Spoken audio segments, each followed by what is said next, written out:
17 avril 2026, peuple d'Afrique recevait nos salutations. Un deuxième général de brigade de l'armée nigériane vient de tomber au combat contre les groupes armés terroristes de Boko Haram qui sont dans une offensive qui dure déjà depuis quelques mois. N'oubliez pas que le Nigeria est l'un des pays, peut-être c'est dû à la taille de sa population aussi, le plus endeuillé au monde par les attaques terroristes, tant sur le plan civil que le plan militaire. Le d'Afrique, nous, ce qui nous intéresse dans ça, c'est surtout des leçons qu'il faut tirer. Évidemment, il y a beaucoup de leçons. La première leçon, c'est que longtemps, ils ont pris possession du cerveau de l'Africain. On nous fait croire que s'il y a élection, tout de suite, tout va rentrer dans l'ordre. Nous avons parlé. Mais il suffit que les gens regardent. Le Nigeria, il y a une élection présidentielle chaque 4 ans. Aucune élection présidentielle jusque-là. Les différents présidents se sont relayés. Goodluck Jonathan, à Boairi, et on a qui maintenant Tinubu. Tous ces présidents se sont relayés sans parvenir à mettre fin aux attaques des groupes armés terroristes. Ce n'est pas une élection qui freine. C'est toute une chaîne de commandement. C'est l'armée réellement. Il faut équiper l'armée.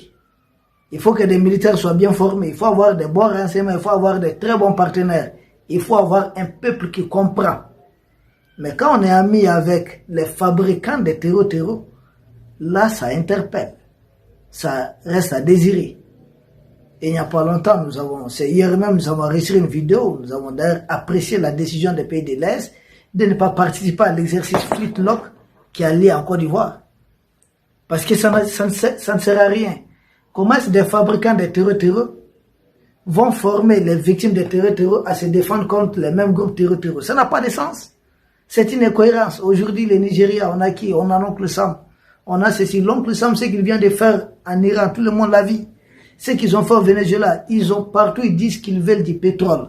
Et le Nigeria, c'est l'une des grandes réserves de pétrole d'Afrique. Le Nigeria, juste derrière la Libye, si je ne me trompe pas.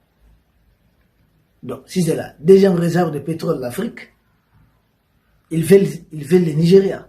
Et surtout, la raffinerie d'Angote commence à leur poser problème. Ils sont convaincus que l'Afrique, c'est leur réservoir de matières premières. Ce n'est pas une question de démocratie ou autre. Pendant, au lieu de se donner la main, imaginez si 4 pays européens étaient frappés par le même problème. Exemple, qu'on dit qu'au même moment, la France connaît le même problème, l'Espagne, le Portugal, l'Italie. Vous pensez que ces pays ne vont pas se donner la main pour combattre ensemble cet ennemi? Non, mais le Nigeria reste distant. Et son Excellence, le général Abdourahmane Tiani avait déjà prévenu. Le Nigeria fait exprès d'abriter des terreaux, d'abriter les forces impérialistes avec cette mise en scène des frappes de Trump. Jusqu'à la frontière, presque avec le Nigeria, avec le Niger. Au lieu de venir rejoindre les pays de l'Est pour combattre sérieusement, le Nigeria était vent debout pour faire la guerre au Niger, pour selon le Nigeria réimposer Bazoum au pouvoir. Je dis, mais le Nigeria est l'un des pays qui a connu le plus de coups d'État en Afrique de l'Ouest. Les gens peuvent aller vérifier. Ils vont ramener Bazoum au pouvoir par tous les moyens. Bazoum qui disait que les terreaux étaient plus forts que l'armée du Niger et se permettait de libérer les terreaux régulièrement, constamment.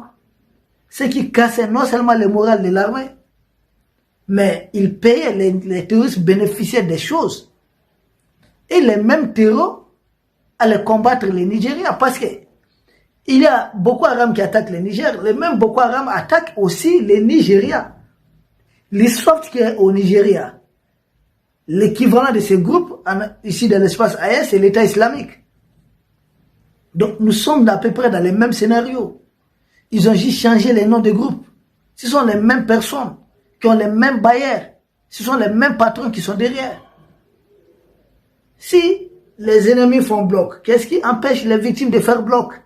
Au lieu de cela, les Tinubu sont dans des détails Quoi, ils disent quoi? Protocole additionnel de la CEDEAO dit qu'il ne doit pas avoir coup d'État. Ils ne voient pas que c'est le terrorisme qui a poussé à faire déposer les chefs d'État. Les Maliens ont fait combien d'élections? Nous, notre président Madout Mantouré, il a été déposé à cause de cette histoire de terrorisme. Ensuite, le président Beka a été élu alors qu'on contrôlait pas Kidal. Le même problème est venu. On nous a créé tous les problèmes du monde. Finalement, lui-même, il a démissionné.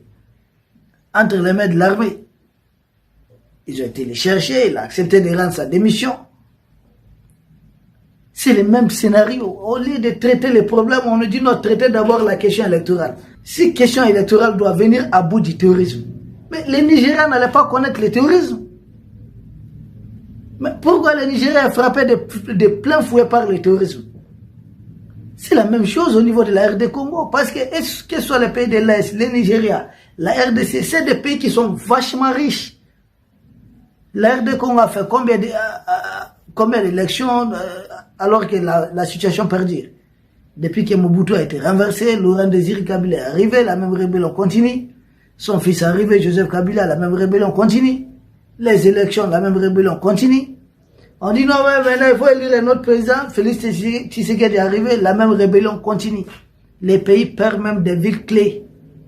Et on veut contraindre même les pays à intégrer encore ces terreurs qui combattent l'armée régulière. Ça serait un suicide. Il faut apprendre des erreurs du passé. Les Nigériens, c'est la même chose, on est dans ce cas de figure.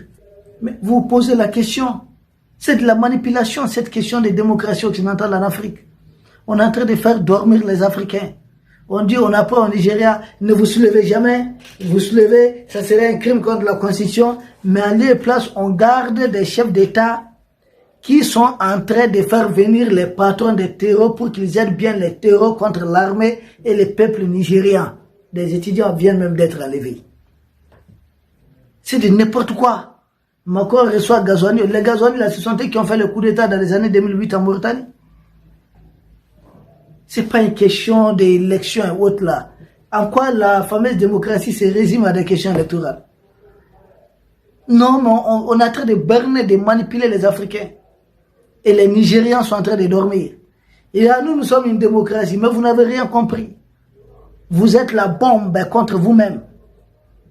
Ce qui compte, c'est les résultats. Mais pourquoi il n'y a pas un seul pays européen, une seule grande puissance au monde qui, en pleine guerre, se permet d'organiser des élections? Ça n'a pas existé. Les États-Unis, jusqu'à terminer leur guerre, avoir leur constitution, il n'était pas question même des partis politiques. Pourquoi on fait croire le contraire aux gens? L'Union soviétique, l'élection devait intervenir en pleine Deuxième Guerre mondiale. On a attendu la fin de la Seconde Guerre mondiale. Mais ce n'est pas vrai, on est en train de manipuler les gens. L'Ukraine actuellement, le mandat de Zelensky a expiré depuis quand? Jusqu'à présent, le même Emmanuel Macron dit à Zelensky de ne pas du tout aller à une élection, que le pays est en guerre. Mais on dit aux Africains, combattez votre pays parce que vos pays refusent d'organiser des élections étant des pays en guerre.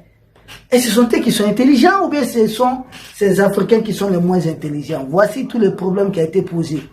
Et c'est ce syndrome qui est en train de frapper de plein fouet les Nigériens. Ils ne comprennent pas, ils sont en train de s'enfermer. Nos frères Yoruba, Hausa et autres, qui se voient en démocrates européens, ils n'ont rien compris. Qui a fabriqué les terreurs de Boko Haram? Qui les arme? Qui les renseigne? Qui les forme?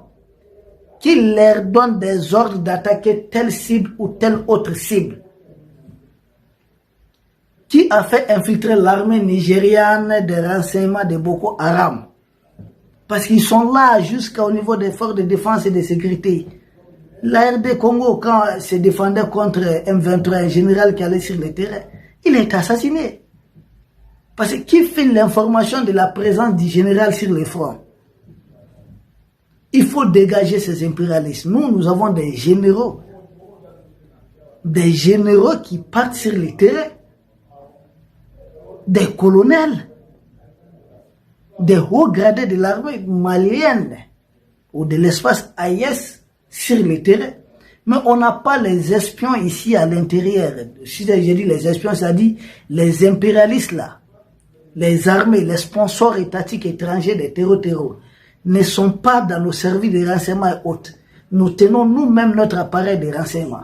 Nous tenons nous-mêmes notre armée. Donc, il est difficile pour eux de connaître les mouvements